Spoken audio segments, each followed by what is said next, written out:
ជំរាបសួរពុកម៉ែបងប្អូនទាំងអស់គ្នានេះគឺជាបាទឱសថបាទសម្រាប់ព្យាបាលជំងឺស្លាប់មួយចំហៀងខ្លួន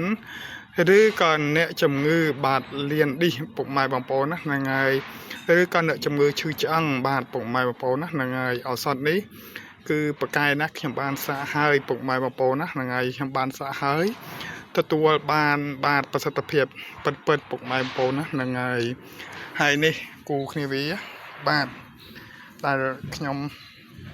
បានផ្សំជាមួយនឹងរុក្ខជាតិនេះពុកម៉ែបងប្អូនណាហ្នឹង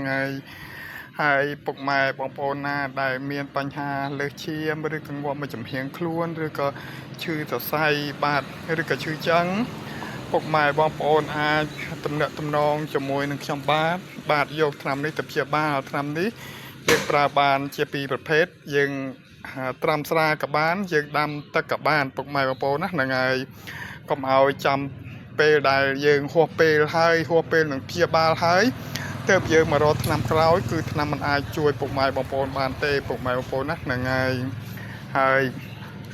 តួនយើងឈឺថ្មីយើងនឹងមានឱកាសជាបាទ 50% ពុកម៉ែបងប្អូនណាហ្នឹងហើយយើងនឹងមានឱកាសជា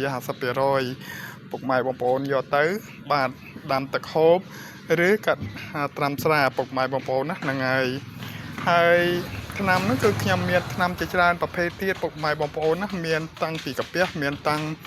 ពីពោះវៀនហើយបងប្អូនណាដែលជឿជាក់ជាមួយនឹងឱសថបុរាណខ្មែរបាទ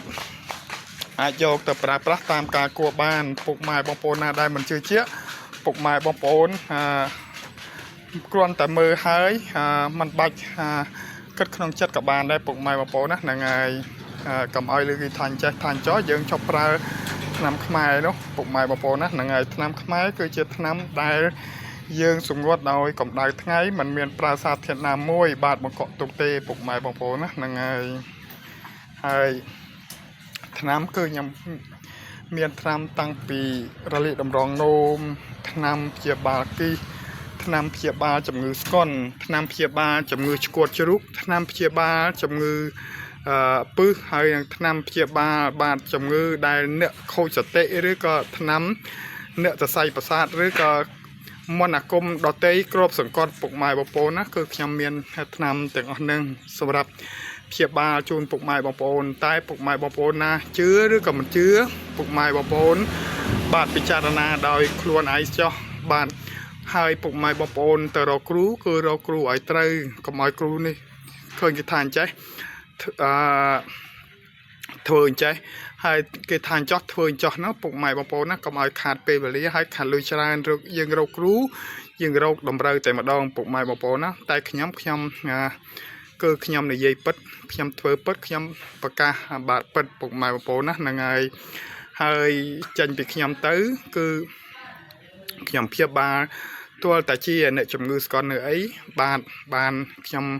យកលុយបាទជាទេគឺខ្ញុំមិនយកលុយទេពុកម៉ែបងប្អូនណាកុំឲ្យពុកម៉ែបងប្អូនខាត់ពេលវេលាហើយខាត់ថវិកាពុកម៉ែបងប្អូនណាហ្នឹងហើយបំណងរបស់ខ្ញុំគឺខ្ញុំចង់ឲ្យពុកម៉ែបងប្អូនជាបានកុំឲ្យវាមានបញ្ហាតាក់ទងជាមួយនឹងជំងឺពុកម៉ែបងប្អូនប្រចាំកាយកាលណាតែមានជំងឺហើយលំបាកដល់ក្រុមគ្រួសាររបស់យើងលំបាកទាំងកូនចៅរបស់យើងទី1ចំណូលរបស់យើងធ្លាក់ចុះបាទទី2ការបីបាច់មើលថែរក្សាយើងបាទបើយើងមិនចេះគិតដល់ក្រុមគ្រួសារយើងក៏គួរចេះ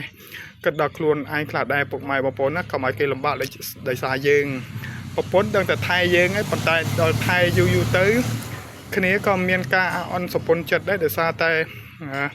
លុយកាក់ប្រាក់កាសនោះវាចំណូលវាថយពុកម៉ែបងប្អូនណាហ្នឹងហើយអញ្ចឹងយើងព្យាយាមឲ្យខ្លួនយើងប្រសើរបាទអ្នកដទៃគេមិនអាចជួយយើងបានទេគេគ្រាន់តែលើកកម្លាំងចិត្តទេប៉ុណ្ណឹងហើយសំខាន់គឺយើងខ្លួនឯងជួយខ្លួនឯងពុកម៉ែបងប្អូនណាហ្នឹងហើយវីដេអូខ្ញុំមានតែប៉ុណ្្នឹងទេសង្ឃឹមថាពុកម៉ែបងប្អូនអរគ្នាហើយជោគជ័យអធិស្ឋានបើសិនតែលើសលួសខ្វះខាតត្រង់ណាអរគុណ